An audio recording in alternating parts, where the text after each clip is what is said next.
Avoidance begins as a subtle act of self-protection. When a person realizes they have caused harm, an uncomfortable tension rises within them. This tension is not only guilt about the action, but fear about what the action reveals about their character. Rather than facing this discomfort directly, the mind searches for relief. It reframes the situation, minimizes the damage, or shifts attention elsewhere. In this way, avoidance functions as a psychological shield. It allows the individual to preserve a stable image of themselves as reasonable, fair, or justified. The moment they would need to admit fault becomes the very moment they turn away. This turning away is not always loud or dramatic. Often it is quiet and calculated. They might change the subject, create emotional distance, or convince themselves that the issue has already passed. What appears from the outside as indifference is often an internal strategy designed to prevent the collapse of their self-concept. The defense is automatic, almost instinctive, because the human mind is deeply invested in maintaining coherence. To see oneself as the cause of another's pain threatens that coherence. So avoidance steps in, offering temporary stability at the cost of honest confrontation. Yet this defense carries consequences beneath the surface. When someone refuses to face the reality of harm done, the unresolved emotion does not disappear. Instead, it becomes buried within the unconscious layers of the psyche. There, it remains active, shaping behavior in subtle ways. The avoidant individual may become unusually defensive when the event is mentioned, or they may withdraw from the person they hurt. This withdrawal is not necessarily a lack of feeling. It is often an attempt to escape reminders of their own wrongdoing. Being near the wounded person activates the very discomfort they are trying to suppress. Over time, this pattern can harden. Each avoided confrontation reinforces the belief that facing the truth is dangerous. The mind learns that distance feels safer than dialogue. However, the cost of this safety is internal tension. The person may experience irritability, restlessness, or unexplained frustration. These reactions are signals of the unresolved conflict within. The defense mechanism protects the ego in the short term, but it quietly deepens the divide between who the person believes they are and what they have actually done. Understanding avoidance as a defense mechanism does not excuse harmful behavior, but it clarifies its psychological roots. The avoidant individual is often caught between two forces: the need to preserve their identity and the reality of their imperfection. Admitting harm would require humility and the willingness to endure temporary shame. Avoidance offers an easier path, one that postpones discomfort but prevents growth. True resolution becomes possible only when the individual recognizes that facing guilt does not destroy the self. It refines it. Until that realization occurs, the defense remains active.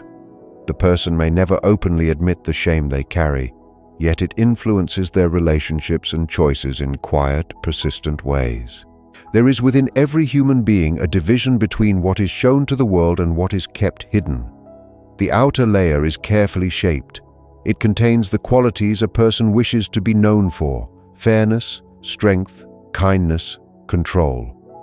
This outward identity is constructed over years, refined through social expectations and personal ideals. It becomes the face presented to family, friends, and colleagues. Yet beneath this surface lives another dimension of the personality, one that holds impulses, weaknesses, resentments, and fears that do not align with the preferred image. When someone hurts you and refuses to acknowledge it, this inner division becomes active. The action belongs to the hidden side, but the public self resists association with it. To admit wrongdoing would mean allowing the concealed aspect of the personality to step into the light. For many, this exposure feels threatening. It risks altering how they are perceived and how they perceive themselves. So the outer identity tightens its control. It insists on innocence or justification, even when a quieter awareness knows otherwise. This split does not remain neutral. Maintaining two conflicting truths demands psychological effort. On one side stands the persona that claims righteousness or necessity. On the other stands the buried recognition that harm was done. The tension between these sides can produce subtle strain. The person may react strongly to criticism, not because the accusation is false, but because it touches the hidden layer they work hard to suppress. They might reinterpret events repeatedly, reshaping the narrative so that their actions appear reasonable. In doing so, they protect the outer identity from collapse. Yet the hidden aspect does not disappear simply because it is denied. It continues to influence emotions and reactions. It may emerge in moments of irritability, defensiveness, or unexplained discomfort. The individual may even distance themselves from you, not from lack of care, but because your presence reminds them of the part of themselves they do not wish to confront. The more firmly they cling to their public image, the deeper the internal divide can become. Over time, this separation between outer appearance and inner truth can limit personal growth. Growth requires integration, the willingness to recognize both admirable and flawed aspects of oneself. When harm is acknowledged, the personality becomes more whole. When it is denied, fragmentation persists. The avoidant individual often believes they are preserving stability by refusing admission. In reality, they are sustaining an inner conflict that quietly shapes their relationships. The split between what is shown and what is hidden becomes a pattern repeated across different situations. Understanding this division does not remove the pain they caused, but it explains the silence that follows. Behind the refusal to admit fault is often a struggle to keep the constructed self intact. Until the person allows the hidden aspect to be recognized, the divide remains, and with it, the unspoken weight of unresolved shame. Shame rarely announces itself in direct language. It does not always say, "I have done wrong." Instead, it settles quietly beneath the surface, shaping posture, tone, and distance. When someone has hurt you and refuses to admit it, shame often becomes a private burden they carry in silence. Unlike guilt, which can motivate apology and repair, shame is more closely tied to identity. It whispers not only that a mistake was made, but that the mistake reflects something flawed within the self. For an avoidant individual, this feeling is difficult to tolerate. Admitting harm would mean allowing that uncomfortable reflection to stand in clear view. So the feeling is contained, pressed down, and hidden from conversation.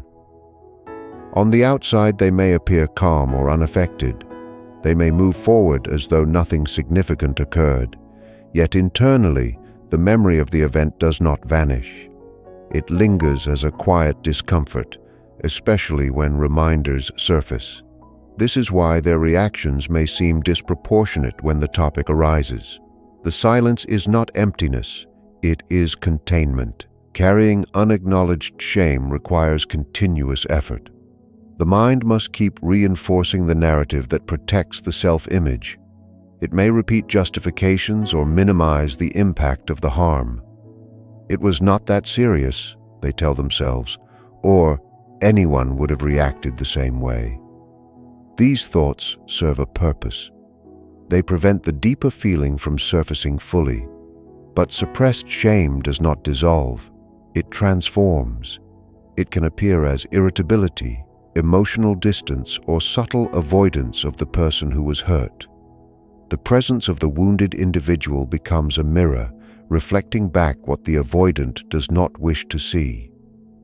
Rather than confront the reflection, they may step away from it.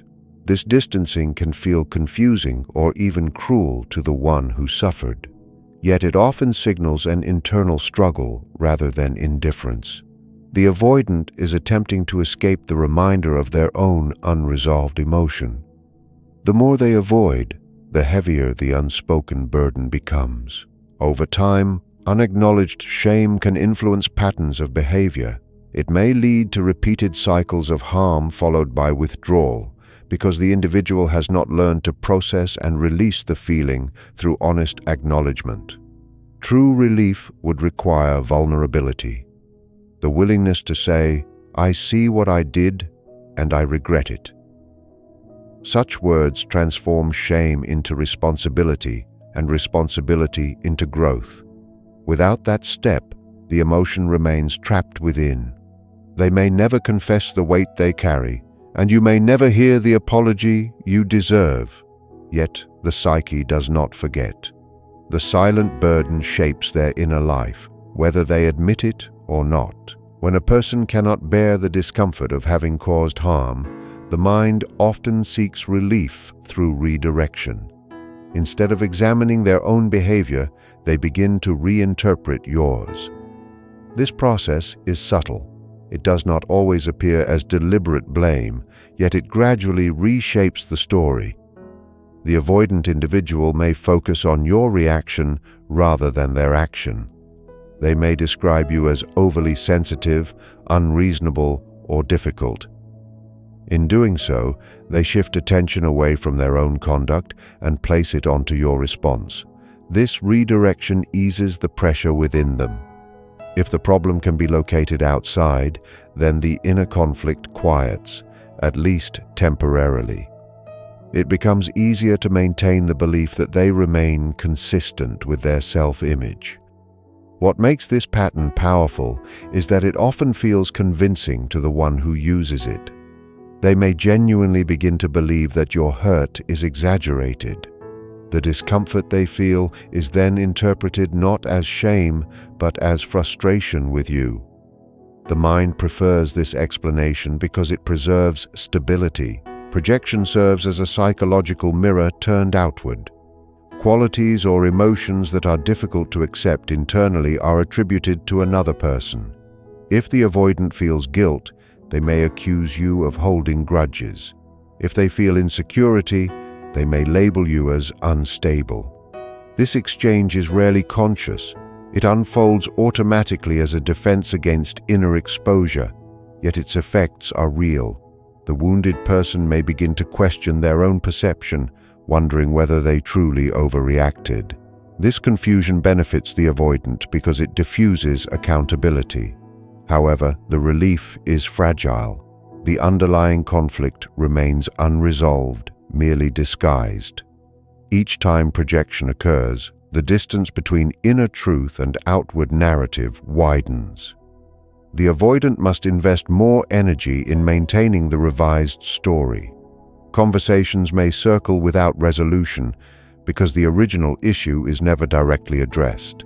Instead of healing, the relationship becomes entangled in misinterpretations and defensive exchanges. Over time, projection can solidify into a pattern that shapes future interactions. The avoidant grows accustomed to locating discomfort outside themselves. This habit prevents meaningful self-examination and limits emotional maturity. The irony is that what they attempt to escape through projection continues to influence them from within. The shame they refuse to acknowledge does not disappear simply because it has been reassigned. It remains active, shaping tone, reactions, and choices. Genuine growth would require turning the mirror back inward and tolerating what is seen there. That act demands courage and humility, qualities that dissolve projection and restore clarity. Until then, the cycle continues: harm, denial, redirection. And though they may never openly admit their shame, its presence can be traced in the very intensity with which they resist seeing themselves clearly. There is a particular fear that arises when a person senses their moral image is at risk. It is not simply the fear of being criticized, but the deeper fear of being seen as flawed in a way that challenges their identity. When someone hurts you and refuses to acknowledge it, this fear often operates beneath their silence. They are not only avoiding your reaction, they are avoiding exposure. To admit wrongdoing would require standing in the light of their own imperfection. For many avoidant individuals, this exposure feels intolerable. They have built a sense of self around being reasonable, controlled, or justified. The idea that their actions cause genuine harm threatens that foundation. Instead of facing the discomfort, they retreat behind defensiveness or indifference. This retreat protects the outer image, but it does not eliminate the inner awareness. The fear of moral exposure becomes a quiet force shaping their behavior. They may carefully manage conversations, avoid certain topics, or distance themselves from situations that could lead to confrontation. Each of these actions serves one purpose: to prevent the fragile self-image from cracking under scrutiny. The fear intensifies when they sense that you see through them. When the wounded person calmly names the harm done, it disrupts the avoidance narrative. Your clarity becomes a mirror, and mirrors can be unsettling. Rather than engaging with what is reflected, they may challenge your perception or withdraw entirely. This reaction is less about dominance and more about self-preservation. Acknowledgement would mean surrendering control over how they are perceived. It would mean accepting that they are capable of causing pain, not as an exception, but as part of their humanity. For someone deeply invested in maintaining a morally consistent persona, this realization feels destabilizing. The easiest solution appears to be silence. If the topic is never fully discussed, the threat of exposure seems contained. Yet the mind remains alert. They may carry a subtle vigilance, always ready to defend their character if questioned. This vigilance is exhausting, though they may not consciously recognize it as such. Over time, the fear of moral exposure limits emotional intimacy. Authentic relationships require the freedom to admit mistakes and repair them. When exposure is feared, vulnerability becomes rare. The avoidant may maintain surface harmony, while deeper tensions remain unresolved. The irony is that admitting fault often strengthens respect, rather than diminishes it. However, until they understand that imperfection does not equal worthlessness, they will continue guarding their image.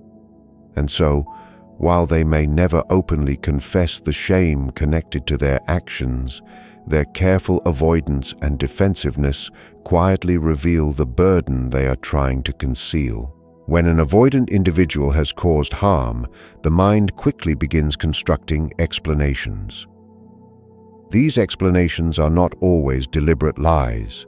They are often carefully arranged interpretations designed to preserve internal stability. The event is reorganized into a story that feels manageable. Details that highlight their responsibility are softened, while details that justify their reaction are emphasized. This is how rationalization operates. It allows the person to maintain the belief that their actions were necessary, understandable, or provoked. In the immediate aftermath of hurting you, this mental restructuring provides relief. It reduces the sting of self-doubt and shields the ego from collapse. The avoidant may repeat these explanations privately until they feel convincing. Over time, the revised version can feel more real than the original event. What began as a defense becomes a narrative framework through which they interpret the entire interaction. This framework protects their self-image, but it also distances them from the truth of what occurred. Rationalizations often contain fragments of truth, which makes them powerful. Perhaps you did raise your voice, or perhaps the situation was stressful. These elements are highlighted as central causes, while their own disproportionate response is minimized. By focusing on context, they reduce personal accountability. The mind prefers coherence, and rationalization offers a coherent story in which they remain fundamentally consistent with their values. However, coherence achieved through distortion carries a cost. The suppressed awareness of wrongdoing does not vanish completely. It lingers beneath the constructed explanation, creating subtle tension. This tension may surface when the topic returns or when similar conflicts arise in the future. Because the original issue was never fully confronted, the same patterns tend to repeat. The avoidant may genuinely believe they were justified, yet their defensiveness reveals that the story still requires protection. If the explanation were entirely secure, it would not need constant reinforcement. Over time, repeated rationalization can shape a person's character. It becomes easier to reinterpret discomfort than to examine it.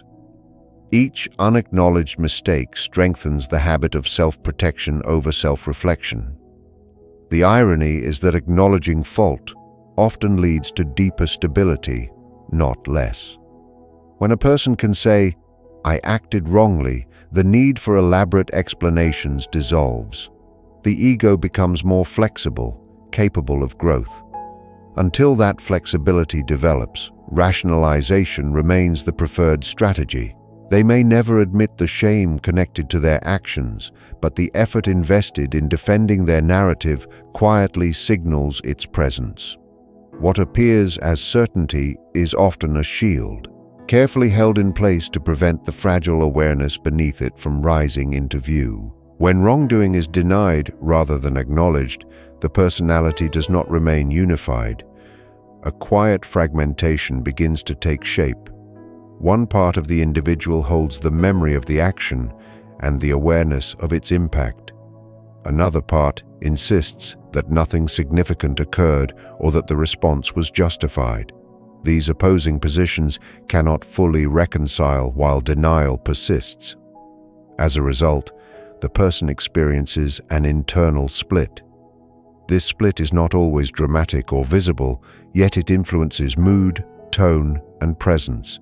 They may appear confident in conversation, yet carry a subtle tension beneath their composure. Fragmentation requires maintenance. The mind must keep certain feelings compartmentalized, preventing them from rising into conscious reflection. This ongoing effort consumes psychological energy.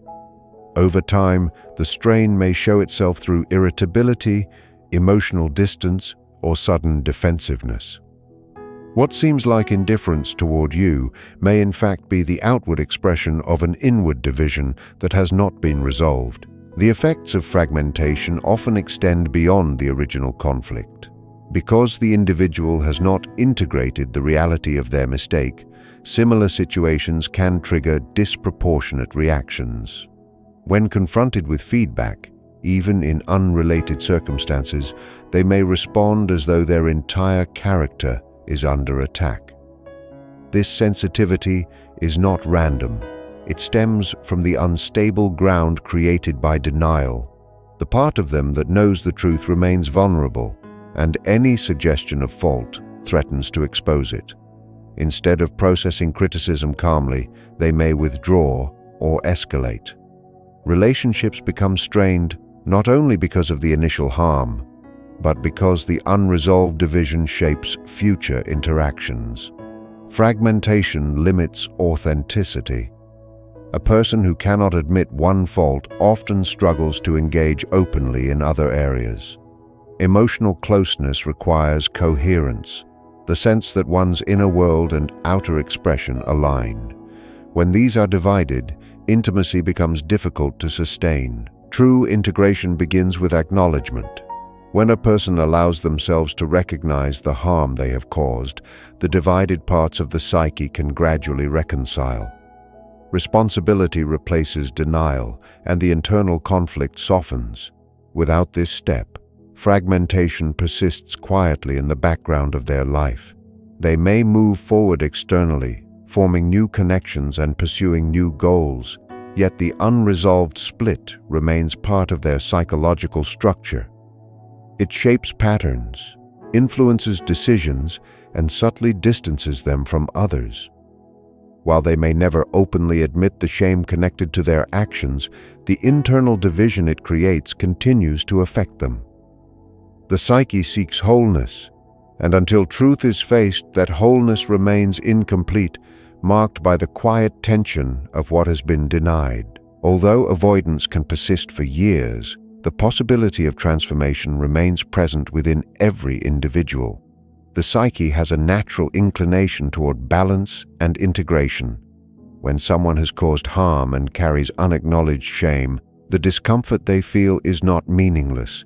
It is a signal that something within seeks resolution. Yet transformation does not occur automatically. It begins with a pause, a moment in which the avoidant allows themselves to reflect rather than defend. This pause is significant because it interrupts the habitual cycle of denial and rationalization. Instead of asking how to protect their image, they begin to ask what truly happened. Such reflection requires courage. It means tolerating the sting of imperfection without immediately escaping from it. In that space of honest awareness, shame can shift its function. Rather than remaining a hidden burden, it becomes information about one's values and boundaries. The person starts to see that acknowledging fault does not erase their worth. It simply reveals their humanity. As acknowledgement deepens, the internal fragmentation begins to soften. The divided parts of the personality gradually move toward coherence. The part that committed the harm and the part that aspires to integrity are no longer forced into opposition. Instead, they are brought into dialogue. This internal reconciliation changes how the individual relates to others. Defensiveness decreases because there is less to protect. Projection diminishes because the discomfort is no longer denied. The person becomes more capable of listening without immediately justifying themselves. An apology, when it arises from this integrated awareness, carries sincerity rather than obligation. It is not merely a strategy to restore comfort, but an expression of genuine understanding. Through this process, shame is transformed into responsibility, and responsibility into growth.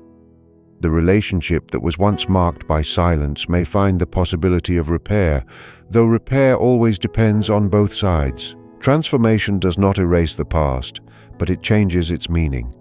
When wrongdoing is consciously recognized, it becomes part of a larger narrative of learning rather than a hidden source of tension.